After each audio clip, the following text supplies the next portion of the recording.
خلیفہ کے ہم ہیں خلیفہ ہمارا، وہ دل ہے ہمارا آقا ہمارا، ہمارا ہمارا خلیفہ ہمارا، وہ دل ہے ہمارا آقا ہمارا، وہ دل ہے ہمارا آقا ہمارا۔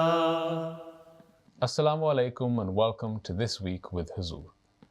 We are honored to present highlights of a mulaqat with Khuddam from Sweden.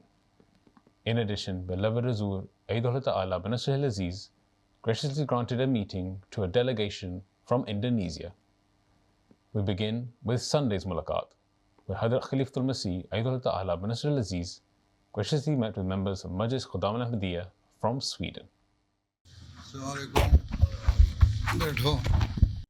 Last Sunday, Khuddam from Sweden were blessed to have a mulaqat with Hazrat Khalifatul Masih V, Ayyadullah Ta'ala bin Nasr al-Aziz. The Khuddam had travelled especially for the mulaqat, which took place in Islamabad. The Khuddam all had the opportunity to introduce themselves and ask questions on a range of contemporary and religious topics. بچپن یا جوانی کے دوران کیا کوئی ایسے استاد، مربی یا رہنما تھے جن سے حضور کو خاص طور پر روحانی رہنمائی یا انسپریشن حاصل ہوئی ہو؟ ہمارا سارا ماحولی استاد تھا، ہمارا ربا میں رہتے تھے جی، سارے لوگ تربیت کرتے تھے، ہمارے ٹیچر سارے نیک تھے، پڑھانے والے تھے، دیندار تھے، اور جو جماعتی نظام تھا اطفال میں خدام میں سارے نصیحتیں کرنے والے تھے، تو ہمارا ماحول تو اور تھا، تمہاری اتنا شہروں میں تو نہیں رہتے تھے یہاں، ٹھیک ہے، ربا کا ماحول اس وقت بہت اچھا تھا، ٹھیک ہے، سارے انسپائر کرنے والے تھے۔ حضور آج کل بہت سے لوگ یہ کہتے ہیں کہ جب تک میاں بیوی دونوں کام نہ کریں گھر کے اخراجات پورے نہیں ہوتے، لیکن اس سے بچوں کی تربیت متاثر ہوتی ہے۔ اس بارے میں حضور انور سے رہنمائی کی درخواست ہے۔ میں کیا کہہ سکتا ہوں، آپ کو خود پتہ ہے آپ کے کتنے خرچے ہیں اور بچوں کے اخراجات پورے ہوتے ہیں کہ نہیں، یہ تو آپ بتا سکتے ہیں نا، مجھ سے پوچھے میں کہوں گا قناعت کرو تو اخراجات پورے ہو جاتے ہیں، اور بچوں کی تربیت تو بہرحال پہلا فرض ہے، جب اللہ تعالیٰ نے بچے دیے ہیں تو ان کی تربیت کرنا بھی تو فرض ہے نا، ذمہ داری ہے نا ماں باپ کی۔ کام پہ لگ کے اپنے بچوں کی تربیت نہیں خراب ہونی چاہیے۔ ویسے اگر کوئی ایسے پروفیشن میں ہے جس کا انسانیت کو فائدہ ہو رہا ہے، کوئی ڈاکٹر ہے، کوئی ٹیچر ہے، عورت بھی، اور وہ کام کر رہی ہے تو ٹھیک ہے، ایسا اپنے وقت کو آرگنائز کرے کہ جب بچے چھوٹی جو عمر کے بچے ہیں ان کو تو خیر وقت دینا چاہیے، جب بچے اسکول جانے لگ جائیں تو پھر ان سے پہلے یہ بچے گھر آئیں اسکول سے، ماں باپ میں سے کوئی نہ کوئی گھر میں موجود ہونا چاہیے تاکہ ان کو ریسیو کرے، ان کا خیال رکھے، ان سے پوچھے، نہیں تو پھر بچے آئیں گے اور دیکھیں گے نہ ماں گھر میں نہ باپ گھر میں، فریج کھولیں گے کچھ تو اس میں یہ بسکٹ یا کوئی چیز نظر آئے گی، کھا لیں گے، کچھ نہیں ہوگا تو ویسے کہیں گے کہاں اماں نے کچھ بھی نہیں بنایا ہمارے لیے، پھر اس کے بعد کوئی نگرانی کرنے والا نہیں تو باہر چلے جائیں گے کھیلنے کھولنے کے لیے، اور ہو سکتا ہے کسی غلط صحبت میں بھی پڑ جائیں۔ تو اس لیے بہتر یہ ہے کہ اگر کام کرنا بھی ہے تو اس طرح آرگنائز کرو کہ بچے جب اسکول سے گھر آئیں تو ان کو وقت دے سکو، ماں باپ میں سے کوئی نہ کوئی، ٹھیک ہے۔ باقی خرچے کم کریں تو ٹھیک ہے، اگر دنیا کی خواہشات بڑھتی جائیں تو کہیں اس کی تو لمٹ ہی کوئی نہیں، ٹھیک ہے، وہ تو بڑھتی چلی جائیں گی، آگے جا کے آگے نظر آتا جائے گا اپنے سے اوپر۔ اس لیے حدیث میں آیا کہ تم دنیاوی معاملات میں، عمارت میں یا پیسے میں یا دولت میں اگر دیکھنا ہو تو اپنے سے کم کو دیکھو تاکہ تم اللہ تعالیٰ کا شکر ادا کرو کہ اللہ تعالیٰ نے مجھے اس سے بہتر بنایا ہے، اور دینی معاملات میں اپنے سے اوپر والے کو دیکھو، اور اس خواہش پیدا ہو کہ میں بھی دینی معاملات میں اتنی ترقی کرنے والا ہوں تو وہاں تک پہنچوں اور مجھے بھی اللہ تعالیٰ سے خالص تعلق پیدا ہو جائے۔ تو اگر یہ سوچ ہو تو پھر دنیاوی خواہشات کنٹرول میں رہتی ہیں، ٹھیک ہے۔ میرا سوال یہ ہے کہ اگر کسی بندے نے پاکستان میں ملازمت حاصل کی ہو اور اس نے مذہب ڈکلیئر نہ کی ہو، تو ملازمت کے دوران اگر اس کو نماز کا کہا جائے تو وہ اس سچویشن کو کیسے ہینڈل کر سکتے ہیں؟ جزاک اللہ۔ کو جی میں پڑھ لوں گا، مجھے چھوڑیں، ٹھیک ہے، اوائڈ کرو حکمت سے۔ ہو سکتا ہے اگر کہیں ٹریپ بھی ہو جاؤ، پھنس جاؤ تو پھر ٹھیک ہے, پھر مجبوری ہے جان بچانے کے لیے. اگر نماز کسی کے پیچھے پڑھ بھی لیتے ہو تو اس میں نماز میں استغفار پڑھتے رہو اور بعد میں اپنی علیحدہ نماز پڑھ لو. جس طرح حج کے موقع پہ خلیفہ اول نے ایک شخص کو کہا تھا کہ اگر تم اس طرح ہو جاؤ اور مجبوری اور تمہیں خوف ہو کہ پتہ نہیں کیا ہو جائے گا, تو پھر جو امام نماز پڑھا رہا ہے اس کے پیچھے نماز پڑھ لو اور اس کے بعد گھر میں آ کے اپنی نماز پڑھ لو. ٹھیک ہے, یہی حضرت خلیفہ مسیح ثانی نے حج کے دوران کیا تھا. لیکن جب خلیفہ اول نے اطلاع عنہ کو بتایا آ کے, تو انہوں نے کہا تم نے ٹھیک کیا. میں نے اس شخص کو بھی یہی کہا تھا کہ اگر تمہیں کمزوری ہے اور تم خوف زدہ ہو تو پھر ٹھیک ہے, اس وقت تو ان حالات میں پڑھ لو نماز اور بعد میں گھر آ کے اپنی نماز علیحدہ پڑھو. محمد کو تو نہیں مانتے. ٹھیک ہے, جزاک اللہ. میرا یہ سوال تھا کہ اگر ایک خادم مربی بن کر جماعت کی خدمت کرنے یا سائنسدان بن کر انسانیت کی خدمت کرنے کی چوائس ہو تو پیارے آقا اسے کیا کرنا چاہیے؟ سائنسدان بن کے بھی جماعت کی خدمت ہو سکتی ہے, بالکل. مربی بن کے بھی جماعت کی خدمت ہو سکتی ہے. بالکل. تو جس چیز میں دلچسپی زیادہ ہے وہ کرو. اگر سائنس میں دلچسپی ہے کہ سائنسدان بن جاؤں, اس میں ترقی کرو, اور جب ترقی کرو گے تو تمہارے اس ماحول میں ایکسل کرو اور اتنے اوپر جاؤ جی. کہ وہاں تمہارے ارد گرد تمہارا ماحول جو ہے تمہارے سے متاثر ہو. پھر وہاں تمہارے لیے تبلیغ کے راستے کھل جائیں گے. وہیں تم مبلغ بن جاؤ گے, مربی بن جاؤ گے, جماعت کی خدمت کرنے والے بن جاؤ گے. ٹھیک ہے, لیکن ساتھ دین کا علم بھی حاصل کرو. ٹھیک ہے. اسی طرح جو مربی ہے اس کو بھی اپنے فیلڈ میں ترقی کرنی چاہیے. اصل کام تو یہی ہے نا کہ جماعت کے افراد کی تربیت اور دوسروں کو اسلام کا پیغام پہنچانا. اگر اپنی تربیت صحیح نہ ہو تو جماعت کی تربیت کیا کرے گا انسان. اس لیے چاہے تم سائنسدان بن رہے ہو یا مربی بن رہے ہو, اگر حقیقی احمدی ہو تو اس سوچ کے ساتھ کام کرو کہ میں نے اللہ تعالیٰ کے جو احکامات ہیں ان پہ عمل کرنا ہے, اور میرے دل میں جذبہ ہے اور جوش ہے جماعت کی خدمت کا, چاہے وہ کسی بھی صورت میں ہو, تو اس کے لیے میں نے اپنے حالت کو بہتر کرنا ہے. جب حالت کو بہتر کرو گے, اللہ تعالیٰ کے حکموں کے مطابق کرو گے, تو پھر تربیت کے راستے کھل جائیں گے اور ساتھ ہی تبلیغ کے راستے بھی کھل جائیں گے. تو دونوں میں سے جو پسند ہے وہ کرو, اس پہ کوئی ایسا وہ نہیں ہے. بعض لڑکا کہتا ہے میں نے مربی بننا ہے, ماں باپ کہتے ہیں نہیں تم سائنس پڑھ لو, ڈاکٹر بن جاؤ, فلاں کر لو. یا ماں باپ کہتے ہیں مربی بن جاؤ, تم کہتے ہو نہیں میں نے ڈاکٹر بننا ہے, فلاں. تو جو چیز میں دلچسپی ہے وہ کرو. میں تو یہی کہا کرتا ہوں جیسے میرے مشورہ مانگتے ہیں لوگ. اور خدمت جو انسانیت کی ہے اور جماعت کی ہے وہ دونوں صورتوں میں ہو سکتی ہے. انسان کا اپنا جذبہ ہونا چاہیے, اپنا دین کا علم ہونا چاہیے, خدا تعالیٰ سے تعلق ہونا چاہیے. ایک سائنسدان بن کے تو دنیا میں پڑ جاؤ اور بھول جاؤ خدا کو تو کوئی فائدہ نہیں ہے. ڈاکٹر عبدالسلام صاحب بڑے سائنسدان تھے, ایک ہی جماعت میں ابھی تک فی الحال ایسا سائنسدان پیدا ہوا ہے نا, اور وہ نیک آدمی بھی تھے, نمازیں پڑھنے والے, تہجد پڑھنے والے, قرآن کریم کو غور کرنے والے. انہوں نے کہا قرآن شریف میں سینکڑوں آیتیں ایسی ہیں جو سائنس کے اوپر مجھے گائیڈ کرتی ہیں. آخر نوبل اعلام لے لیا انہوں نے. تو وہ کہتے ہیں مجھے تو رہنمائی قرآن شریف سے ملتی ہے. تو مربی نے بھی قرآن کریم پڑھنا ہے اور سائنسدان نے بھی قرآن کریم پڑھنا ہے اور اللہ سے تعلق رکھنا ہے. اس سوچ کے ساتھ کام کرو تو جو مرضی بنو. Assalamu alaikum, beloved Huzur. My name is Alexander Taha Svensson, and my question is, at what stage in life should a person take the step of doing waqf? Whenever you are ready to offer your life as a waqf zindagi. This is why those who are waqfin now, I ask them that they should renew their bond at the age of 15 when they are somehow mature, and then renew the bond again after completing their education, right? So that they will know that if being a waqf zindagi, what are they going to do? And with their own wish and desire, they are going to do waqf. I offered my life as a waqf zindagi after completing my education. So whenever you are ready and you think, after pondering over it, after proper reflection on the responsibilities of a waqf zindagi and the sacrifice you will have to make, then when you are ready, then you can do waqf or offer your life as a waqf zindagi. So it is upon you. So if you are mature enough at the age of 16, you can do it at that age.